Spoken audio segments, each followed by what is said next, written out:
Hello, and thank you for everyone who's joining us for another episode of Coffee and Conversation podcast with alumni. Once again, I'm Diana Guzman Lugo, current career services coordinator and also a third year student at Candler School of Theology. And I'll let our guest introduce herself. Hi, I'm Reverend Alisha Gordon, Candler, class of 2015, currently living in New York City.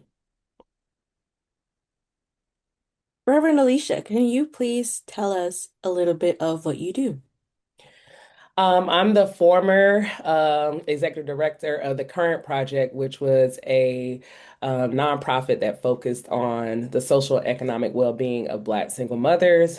We really focused on being able to combine economic well-being, social well-being, data research to really equip our how we tell stories about Black single mothers. And so I ran that organization for 5 years and decided to sunset it last year in response to lots of things, but primarily because I just felt like the work was complete, and I'm sure we'll talk a little bit more about that. Currently, I am doing some narrative strategy work for a private foundation and thinking and helping them think about how do their constituents and their cohorts tell the stories of their communities. And so that's really exciting work, being able to think about what are the intersections around narrative storytelling and capital unlock in their communities. Well, Alicia, I think my first question to you would be, nowadays we're seeing a lot more students go past the traditional ministry route, even with the Mhm. MDiv. And a lot of students are starting to look into nonprofit work and entrepreneurship. So, one question for me would be, did you come into Kaler knowing that that was the route you were going to? And No also, one what comes into advice do you Candler have? knowing anything. We don't. No, no, no, no. I mean, in hindsight, I feel like coming to Candler was a social experiment for myself. It was very much like, all right, I feel this call to ministry. I really don't know what that means. And I remember in 2012 when I came to Candler, it was very much one of those like, all right, Lord, I'm coming, but I'm coming as myself, okay? Tattoos and all the things that make me myself. And so it very much was a social experiment to just kind of see what could happen if I decided to follow that particular calling.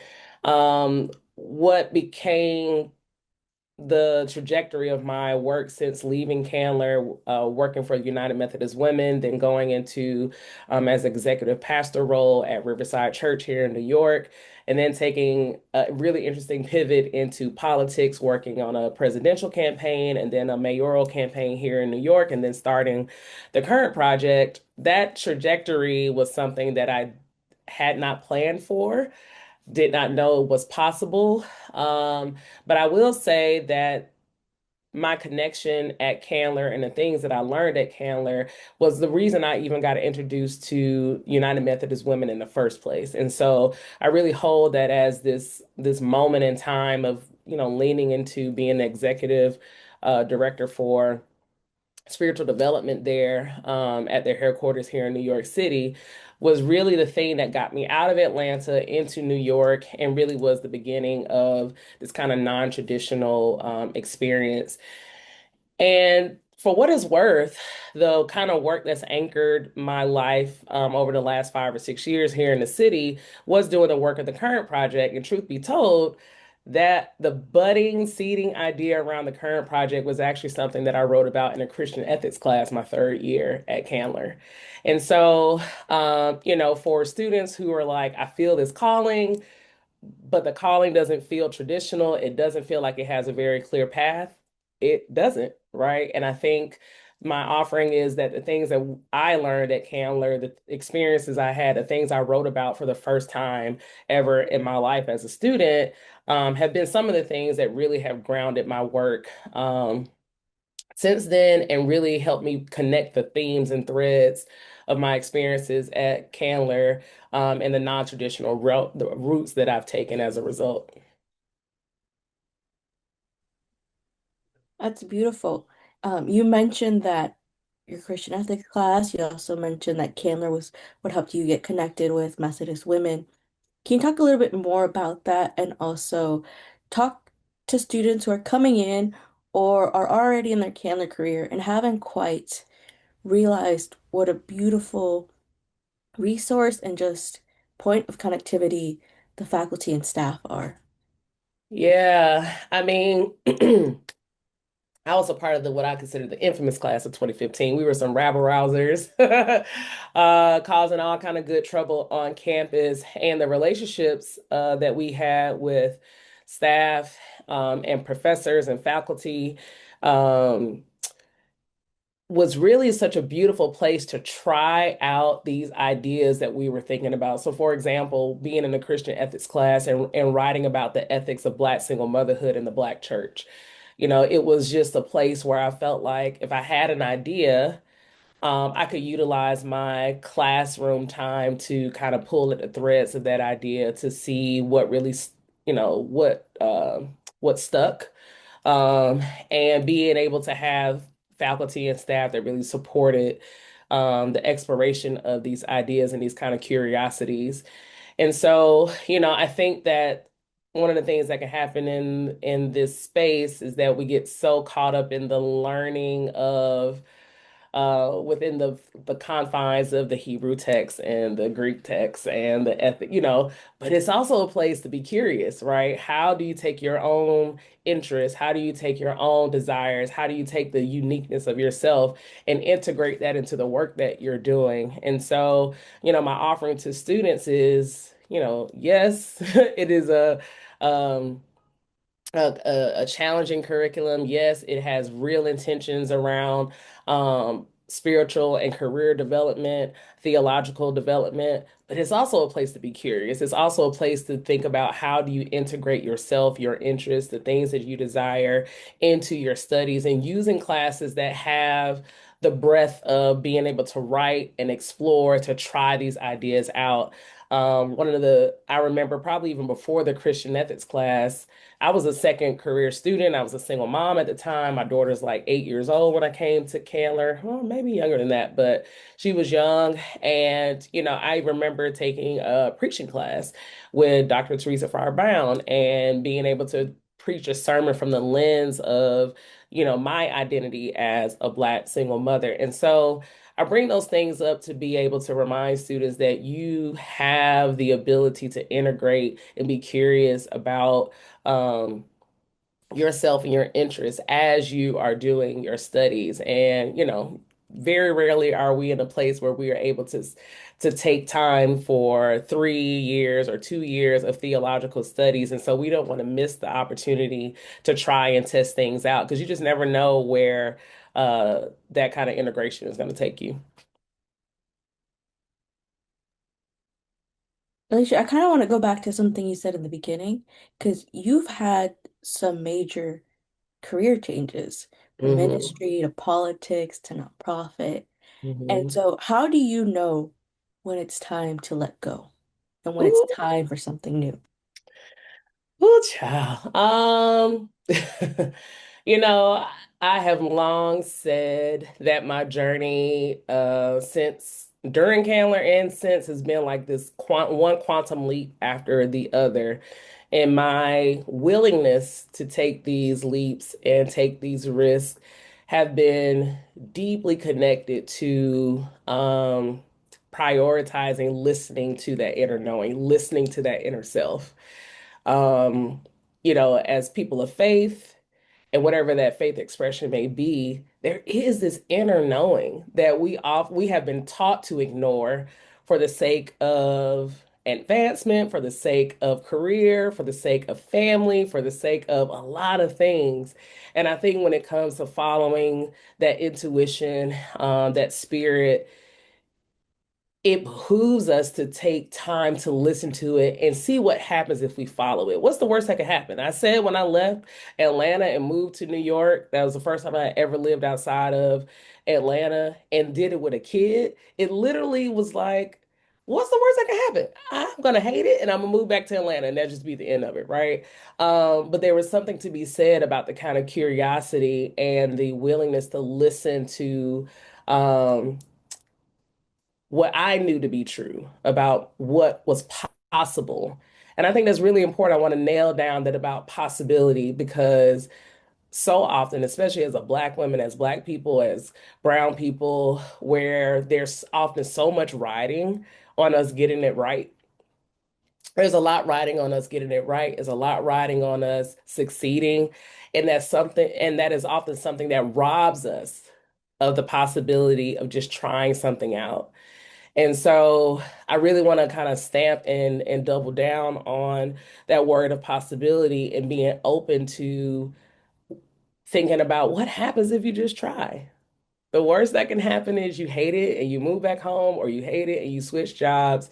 And even the trajectory of going from United Methodist Women to um, one of the pastors on staff at really one of the no most notable churches in the country, and then making this pivot into politics, all of those moves were just about like, let's just try and see what happens, and trying to discern what's really at stake.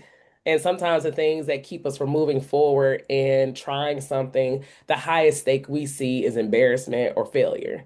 And for me, I was just like, well, I already done moved cross country with a kid. Like, the stakes are already high. So everything after that is really just about how do we take calculated risk? How do we lean into what spirit is telling us to do? Um, and being and staying open and curious about what's possible, because that's really the only way that we know whether or not the feeling we have or the intuition we have about a thing is the right thing to do. So. I mean, you can listen to me or not, but I'm a risk taker. No, I think that's great. And like I said, as Taylor students, we don't know anything when we come in, but I think it's important to be led by curiosity. It is. It is. I mean, and listen, I'm almost 44 years old. My daughter is graduating from college in a couple of months. So, a lot has happened in the last, gosh, four, have I been out of school? Okay, 12 years, 11 years. Um, But a lot has happened, and there's so much happening in the world. And every time I look up and look at the news and see how quickly things are changing in the world, it actually is a reminder to me that I really do not have time to be playing around and second guessing myself and wondering if I'm ready and wondering if I have enough money and what. Baby, the world is moving. And there are people in the world who are waiting for us to get out of our own way and try something and lean into something. Especially you brought up around social entrepreneurship, like the current project in a lot of ways was a social entrepreneurship model, right? Where we said that we can make real investments in this particular group, this marginalized group, and really see what the possibilities of change and outcome can be for them. That's what social entrepreneurship is all about, right? And while we were not a religious organization, as a theologically trained person, a lot of the work in the way in which we did our work was an expression of how I understand God to be, right? And so you're absolutely right. Like, we're living in a world where things are changing so rapidly, and that actually doesn't scare me. It actually pushes me into a place, and I hope it pushes others into a place like, just try it. I almost cussed, sorry. Just try it, because, there are people who are waiting on us to start the thing, to say the thing, to write the thing, to build the thing. Um, and actually, there are people who are waiting for us to stop the thing, to close the thing, to stop pivoting, to model what it is like to strike a real balance between calling and rest. And so, which is, part of my story in most recent years. So, yeah, that's really good. One of the statistics that I heard recently that makes me proud as a Candler student, that I think would also make you proud as a Candler alum, is that Candler makes up less than 3% of the total Emory student body, but Mhm. we account for 1/3 of the community hours. Oh, wow. That's So with cool. all, because I think it's pretty impressive, but I think with all the justice oriented that a lot of our students take on and all the social work, um, Hmm. how do you maintain joy because sometimes these battles feel endless and it feels like we're never going to see the other side. Hmm. How do I maintain joy? I mean, it takes me to something that a model and framing from, my good friend, brother. I was his research assistant while I was a student, Dr. Gregory Ellison in Fearless Dialogues that talks about this kind of 3 feet, the kind of 3 feet challenge. Have you ever been to a Fearless Dialogues experience? At the end of every experience, they talk about, he tells a story about, he asked his aunt, who am I? Like, how am I going to change the world? And she said, the 3 feet around you, like really focusing on like not the next 300 feet, but literally just the 3 feet around you, but which is just an arm's length. And so, to your point around like our orientation to trying to help solve the issues that are happening in the world, to be responsive in these really meaningful ways, it can be overwhelming and it can feel like you're just doing and doing and doing, and every step you take, systems make you take 5 more steps to try to close that gap.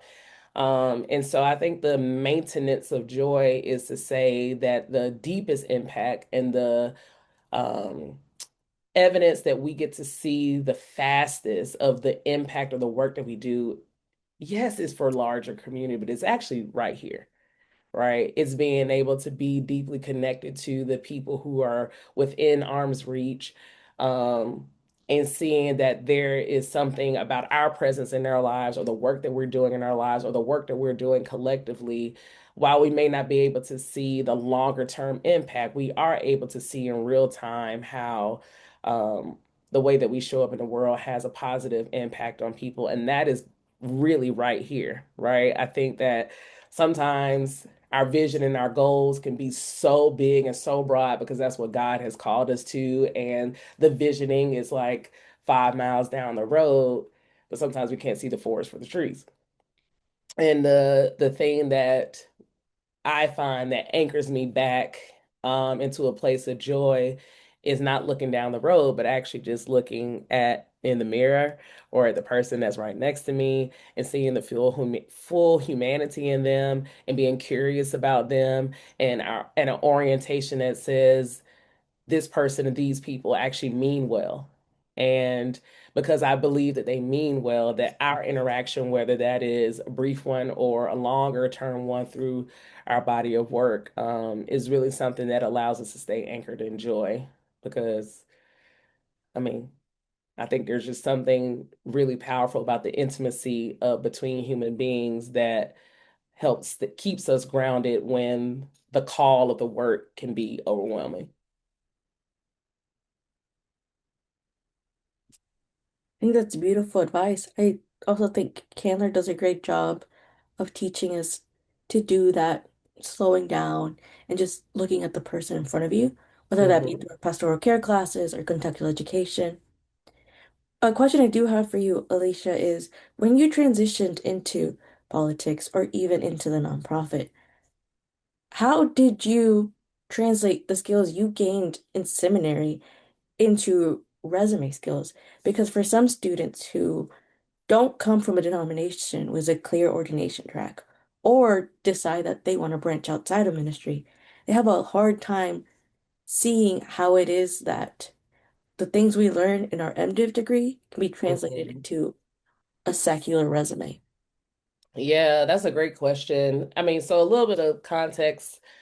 I grew up, missionary Baptist, good Southern Baptist, women didn't wear lipstick, pants, that whole thing, child. And then I went into this kind of like evangelical, non-denominational world when I was in college and after that. And so coming to Candler was really the first time where I was in a religious setting that followed like a Christian calendar and that was very aware of like, these kind of like Christian movements, and there was real ritual and baptism and all these things, and so that was really the first time that I was exposed to that type of liturgy and those kind of things.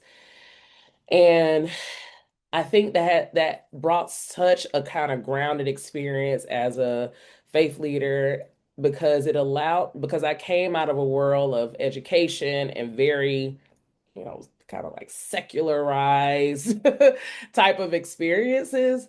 And so what I have found is that it's really just about understanding that the language between a theological degree in education and, say, for instance, politics, it's really not that different. In the political world, where as a person, I was leading the faith-based outreach for the presidential campaign, that work was about bringing together coalitions of people around the Christian faith, whatever that expression may be, and being able to get them to coalesce around a particular candidate, a particular idea or policy. Baby, we do that in church every Sunday. We do that in church every Sunday, right?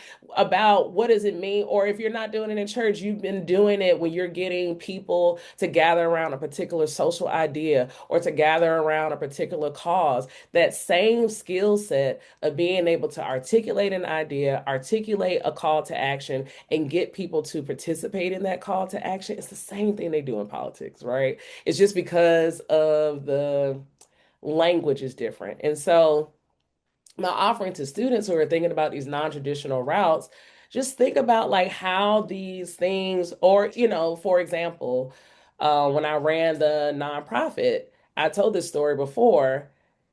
One of the last classes I took at Candler was a class on how to run a nonprofit. And I literally just took it as a throwaway class because I needed the credits to graduate. And I still have the book. And I remember like starting the current project in 2020 and being like, how the hell did I do? I don't know how to do a board. I don't know. Right. But I was able to pull from that class and pull from pastoral care classes and pull from Christian ethics classes and religious ed classes to begin to think about how I talk about mission. And so my offering here is that the gap between theological language and theological skills and political or secular or nonprofit really is not that different. It's just that the audience is the difference, right? The audience from a theological perspective to a political one is vastly different. So it's really just about shifting the language. And so while you may not be talking about congregants, actually what you're talking about is building a coalition, right? What may be considered a building fund or tithes and offerings is about how do we build a donor base, right? So the skills are very much transferable. I think what people get caught up on is that the audience has changed. And so it really is about educating yourself on the lexicon of that audience, whether you're talking to a nonprofit donor or whether you're talking to a politico about how to move policy or something. So, I mean, I could teach a master class on how to do, not a master class, but I just think that um there's such a rich repository of learning, being able to look at a resume or look at a body of work and say, well, I'm really interested in like thinking about how do I make a pivot into an unexpected role or career path, and being able to say, well, this is just actually saying this in this world, right? And so how do we move that language along to help translate it for the outside audience? So maybe we can do something like that with career services. That'd be fun. Oh, we would love a Yeah, masterclass. We would host that'd be it cool. so quick. That'd be I, cool. I think this is information that students need, which is why I'm so glad this is being recorded on the podcast and we can share this with other students. Yeah. Because you're right, one of the things that a skill that I didn't have until seminary, and one that I don't think comes naturally, at least not um, for the Hispanic community, is networking. Mm-hmm. And Mm-hmm. that's something that Candler, especially my advisor, has really pushed for me. Yeah. Yeah, I mean, you just think if you're a strong networker in the Candler community, and then you decide that you want to do nonprofit work, a big part of nonprofit work is convincing people that your mission and your outcomes is fundable, right? I had to spend a lot of time convincing white funders, white philanthropic groups that investing in Black single mothers was a worthwhile cause. It was worth you giving me $250,000 for. And what that meant was even moving aside my personal story and journey as a single mom, but being able to convert these skills around networking, something that I too learned how to do really well at Candler, and convert it into how do I talk about what matters to me in the language and way that funders understand. Right. And knowing that I have to overcome bias, I have to overcome stereotypes. I have to overcome these kind of embedded ideas about this particular demographic. So instead of saying, oh, these poor Black mothers, they need, economic support, you reorient it and say, well, X% of households in your community are run by Black and brown single mothers. That particular group makes up X% of the kind of money that comes in and out of the community. And so if you, by you making this investment, philanthropic group, foundation, by you making this investment, you actually are able to see increase in X and increase in Y. And this is the long-term outcomes for an organization like yours making this type of investment. Child, it's the same. We just got to speak the people language. But that is a skill that I think that you learn in networking, right? You are at a Candler event and you're talking to different people and you see somebody from an organization that you would love to work with and you guys strike up a conversation. And sometimes in real time, you hear them say something, you like, let me say this in a way that gets them really interested in me as a candidate or me as a person, right? That same like pivoting language skills is the same thing that you is a transferable skill that you can take out into the world if you want to kind of do something that is non-conventional. So, and it's also a build skill. Like when I first started the current project, I really was bad at it. I was like, you want to give me money? Okay, it's fine. But then I learned very quickly, like, let me talk to these people in a way that they get, and you learn how to do it in real time. So yeah, I mean, I'm telling you, I think we have our next series of like career things to do. I think it'll be so great. We can just practice pivoting in real time, pitching yourself and your ideas in 30 seconds or less. That's true. That I think that is a skill that we all need, at least before we leave Candler. Yeah, for But what sure. are some habits that you think students should develop now while they're in classes to unlock this rep skill, Say the last part again to unlock what? this repertoire of skills? Oh, I see. Oof.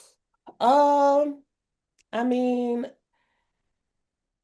I will say that when I was a student, I was a second career student. I was in my 30s. I had been out of undergrad for a very long time.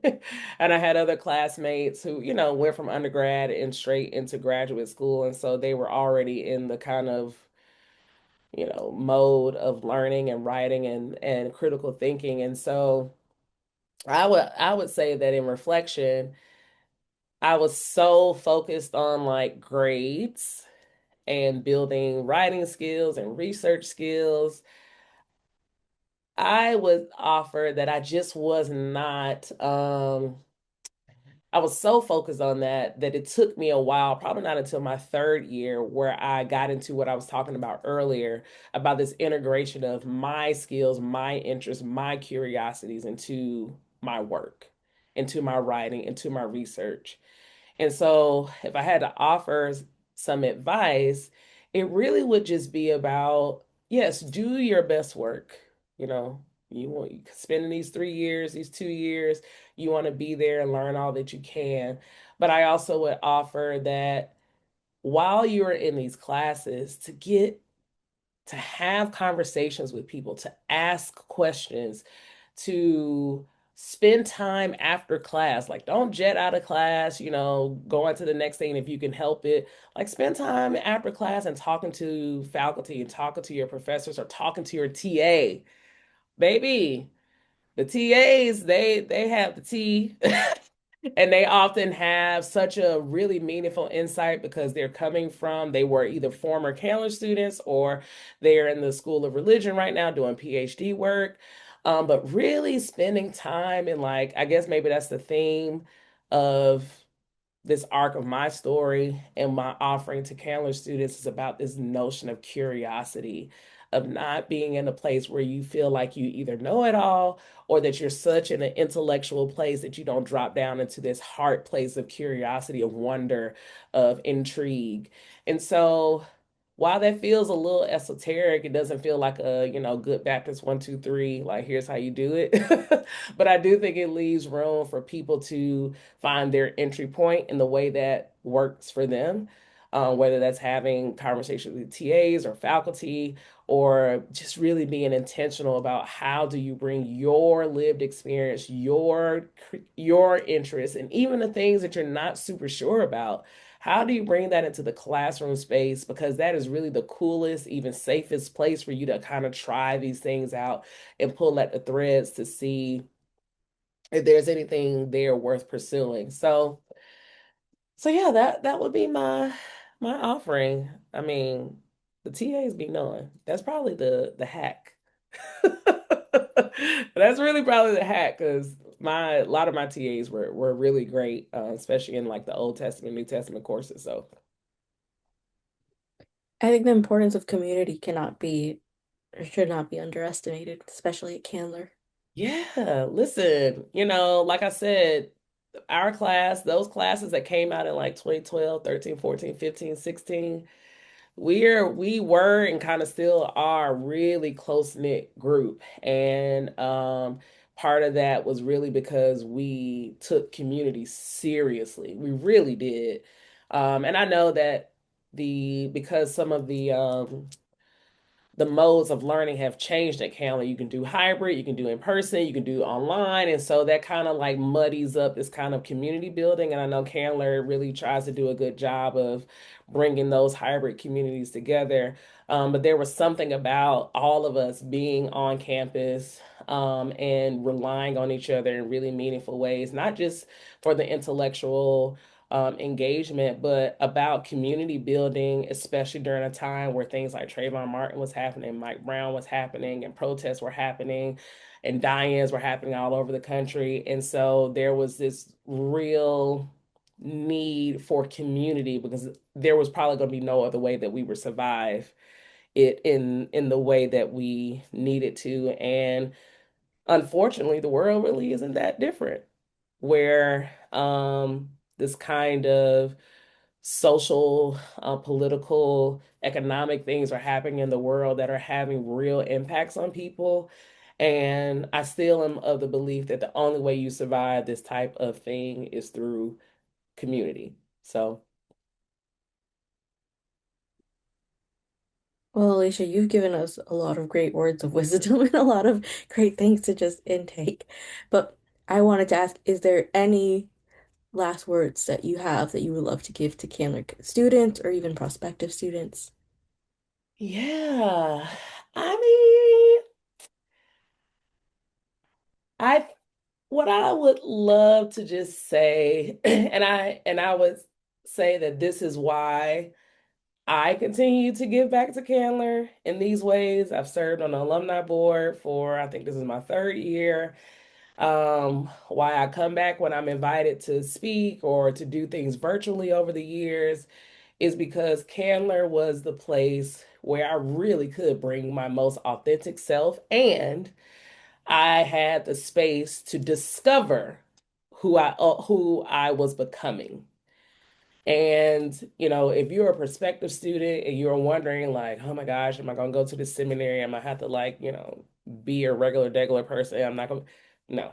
Like, bring that. And if you're already a student and you have been hiding behind, oh gosh, I want to be a pastor one day, or oh gosh, I got to get my ordination papers, or oh gosh, I got to go before the community, the committee, that's making decisions about my appointments, and you are finding that you are dimming and dimming and dimming for the sake of like, child, bring your full self because wherever it is that you land, you can only hide that full self for so long. And so it's best that you let people know what they're getting into and how you like to show up in the world, obviously meaning with the best intentions and with the purest of heart and with humanity at the center. But bring it because there are people who are looking, who are looking for a model to say, dang, I really can show up the way that I feel like God is calling me. And that will be accepted in this place, and it'll be nurtured in this place, and it'll be expanded in this place. And so that is my last word for the people of God. Thanks be to God. Thank you so much for being willing to come back and join us for the podcast. I knew after we last spoke, I was like, I wish we could get this out to more people because that was amazing. So you Me, coming back and giving back to the community, but also being willing to still be part of the community, even yeah, with the new students like me, we really appreciate it and we feel the love and support from all the alumni that come back and just want to encourage and nourish us. of course, of course. Anytime, Candler, know that anything you all need, I'm there.